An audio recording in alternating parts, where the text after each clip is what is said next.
इस चैनल पर प्रस्तुत की गई कहानियां केवल मनोरंजन के उद्देश्य से बनाई गई हैं। इन कहानियों में कुछ हिस्से काल्पनिक, नाटकीय या लोक कथाओं पर आधारित हो सकते हैं। दर्शकों से अनुरोध है कि विवेक से देखें। हमारा उद्देश्य अंधविश्वास या किसी प्रकार की अज्ञानता या पैरानॉर्मल मान्यताओं को बढ़ावा देना नहीं है। सभी विचार केवल कल्पना पर आधारित है। सपना, एक ऐसा संसार जहां सब कुछ संभव है। लेकिन क्या हो जब सपना आपकी हकीकत बन जाए। आज की कहानी है सना नाम की एक लड़की की, जो रोज एक ही सपना देखती है, एक अंधेरा घर, एक आत्मा, और खुद उस आत्मा के कब्जे में। सना 21 साल की एक कॉलेज स्टूडेंट थी। वो होशियार थी, खुशमिजाज, लेकिन पिछले कुछ हफ्तों से कुछ तो बदल गया था।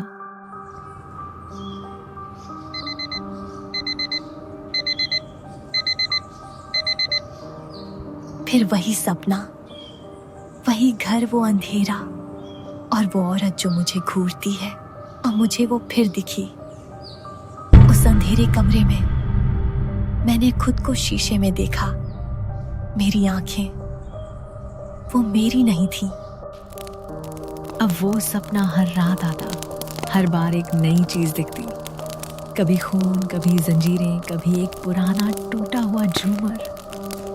लेकिन एक चीज थी जो कभी नहीं बदली, वो घर।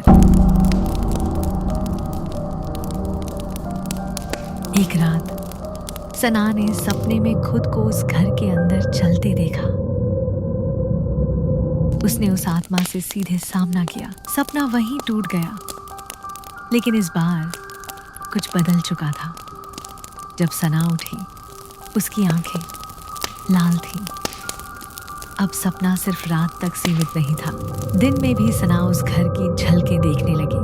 क्लासरूम की खिड़की से, मेट्रो की शीशों में वो घर उसे दिखता, और कभी कभी खुद को भी नहीं पहचान पाती।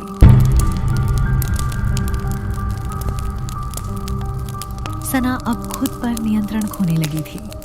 उसने एक पुराने मनोवैज्ञानिक डॉक्टर मेहता से संपर्क किया, जिन्होंने एक खतरनाक सलाह दी।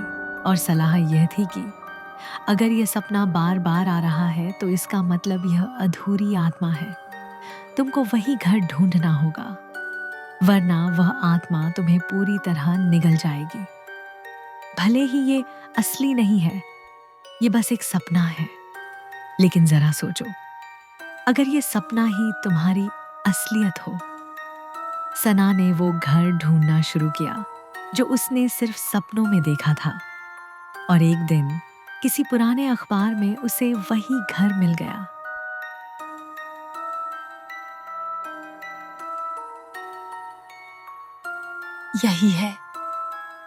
यही है वो घर।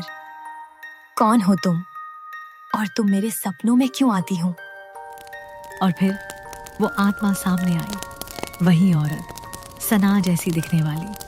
वो आत्मा खुद सना का ही एक अतीत थी, पिछले जन्म की।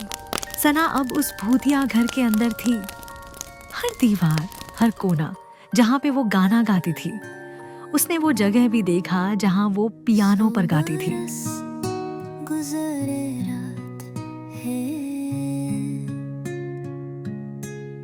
चांद भी चुप रहा, रोशनी गई कहे, साए। तू मेरी जगह क्यों आई है? ये घर मेरा है, और अब तू भी। मैं सिर्फ सच जानना चाहती हूँ। मैं बस सपने से आजाद होना चाहती हूँ।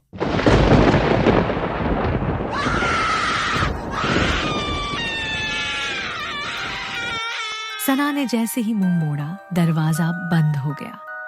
घर की खिड़कियां खुद ब खुद बंद होने लगी। आत्मा हवा में उठने लगी और जोर जोर से संस्कृत जैसी कोई भाषा बोलने लगी। सना ने जेब से एक कागज निकाला, एक पुराना मंत्र जो उसे डॉक्टर मेहता ने दिया था। उसने कांपते हाथों से पढ़ना शुरू किया।